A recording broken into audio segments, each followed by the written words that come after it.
Hello guys, welcome to Tiny Scroll. Be sure to like this video and don't forget to subscribe to our channel. Saving Nora, Episode 17. The door of the ward shut as Will went back inside. Nora could still vaguely hear the conversation. Lisa said, "Dad, Nora's don't speak her name. Remember how kind your mother was to her? She treated her like she was her own. But how's she any different to Henry now? She's holding on so stubbornly to that company and just standing by as your mother dies." Irene said, "Don't say that about Nora. She's not doing anything because she knows it's useless, even if she lets go of the company. Don't vent your anger on the wrong person. It's not Nora's fault." Will faltered. "I know that, really, I do. But she makes me feel so awful when she acts like she doesn't care." He couldn't hold it in anymore and started to sob bitterly. Nora stayed outside. She could feel their helplessness and anger through the door. "Don't you feel bad?" Henry appeared behind her. "For the sake of a company, are you really going to disregard your aunt's life?" Their disputes had been loud, and they'd attracted a circle of onlookers. Nora ignored her father. She looked down at her phone and sent a text to Lisa, telling her to get ready as someone would be coming to operate on her aunt in a few days. After sending the message, she calmly turned to leave, squeezing her way through the crowd. As she left, she was watched by Justin, who was standing nearby with Lawrence. A relative had been hospitalized today, so he'd come to visit. He hadn't expected to encounter this situation. Lawrence said, "The Smiths are certainly shameless, but doesn't it seem odd for her to be so callous? Why doesn't she care?" Justin frowned and said, "Check if there's anything that can be done about her aunt's illness."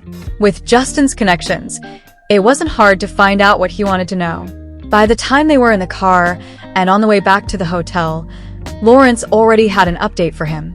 Her condition is extremely difficult to operate on. There are only 2 experts in the States who can do it, but the success rate is only 50%. Coincidentally, both experts are currently employed in our hospitals. Justin didn't respond, so Lawrence couldn't help but continue. "If Miss Smith knows what she's doing, she'll use this as another opportunity to approach you." When the car arrived at Hotel Finest, Justin spotted Nora getting out of a cab. When she noticed their car, she stayed where she was instead of entering the hotel.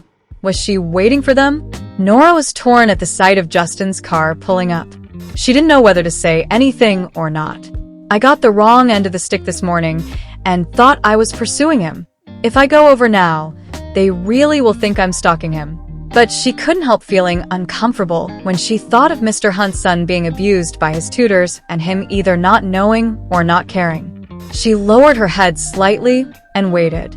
From the corner of her eye, she kept track of Justin walking past her, surrounded by bodyguards. Impulsively, she spoke. "I have something to say, Mr. Hunt." Justin stopped and gazed at her. His exquisite features exuded aggression. "What can I do for you, Miss Smith? I've given her a chance already, so she'll probably start begging pitifully now, right?" He thought. In a deeper, more assertive voice than normal, Nora asked, "Did you do proper background checks on your son's tutors, Mr. Hunt?"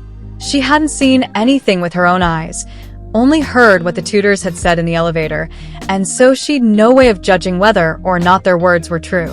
But she was too worried to let it go. Justin frowned. He didn't understand. Why is she keeping quiet about the doctors and talking about tutors?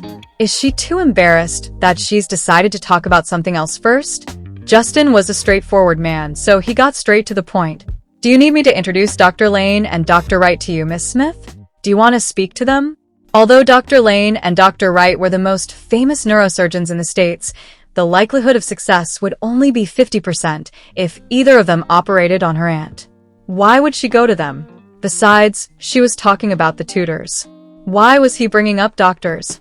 If the tutors were really abusing his son, then the responsibility would lie entirely on Justin.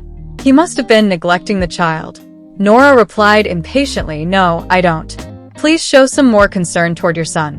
She left immediately. Justin was mystified as to why she seemed angry, as if it was her son they were discussing instead of his. He watched her leave, somewhat stunned, but quickly came back to his senses. Anger welled up inside of him, and he seemed colder than ever. Lawrence couldn't help himself. I thought Miss Smith was so indifferent to her aunt because she was at her wit's end. I didn't expect she really was leaving her to die. She's so heartless. Her aunt has no chance without that surgery. If they went through with getting the operation, she'd at least have 50-50 odds. It's an obvious choice. Is that woman actually crazy and heartless enough to reject the one chance for her aunt's survival? You know what? Forget it. I don't have time for this. I obviously misjudged her. I never should have meddled in her business. What was I thinking? But still, Justin kept replaying their conversation in his head as he entered the elevator, trying to make sense of what had happened. Cherry stealthily crept up to the top floor. She was just about to enter the study of the Hunt suite when she turned and saw a stern-faced woman walking towards her with a ruler in her hand. The woman said viciously, "Where have you been? Why are you loitering about when you haven't finished your homework piece? Judging from how stupid you are, you must take after your mother." "Oh wait, that isn't quite right because you're a little bastard without a mother, aren't you? Give me your hand. I'm going to teach you a good lesson today." Cherry stared at her, outraged. How dare she insult my mom like that? Has she been hitting Pete? She stood as tall as she could make herself and put her hands on her hips. She was about to hurl insults back at the tutor when the door opened. She turned to see her handsome father striding in. Cherry immediately forgot what had just happened. She went to leap forward towards him as if she had wings, but the tutor caught her by the arm. Justin took off his jacket. As per usual, the first thing he did was ask how his son was doing. "How's Pete been today?" The tutor sighed. "He's not done his homework again. Carrying on like this, he'll never understand the more complicated topics. He's so stubborn, he just refuses to listen to us. He's making no progress and is lagging a long way behind his cousins." Justin frowned at her troubling report. Although his son's IQ was excellent, he was introverted and autistic and had trouble expressing himself. He really didn't know how he should communicate with him. He walked up to Cherry, squatted down to face her, and asked patiently, "Why didn't you do your homework?" Wow, looking at him up close, Daddy looks even more handsome. Cherry was so distracted that she didn't answer him immediately. Seeing the child silent, the tutor scoffed inwardly. She was more convinced than ever that he would never cry, make a fuss, or complain. Relieved, she started to spin more lies. "We're really at our wits' end, Mr. Hunt. Discipline and scolding don't work on him. Your only option now is to employ special methods for his education." This caught Cherry's attention. What does she mean, special methods?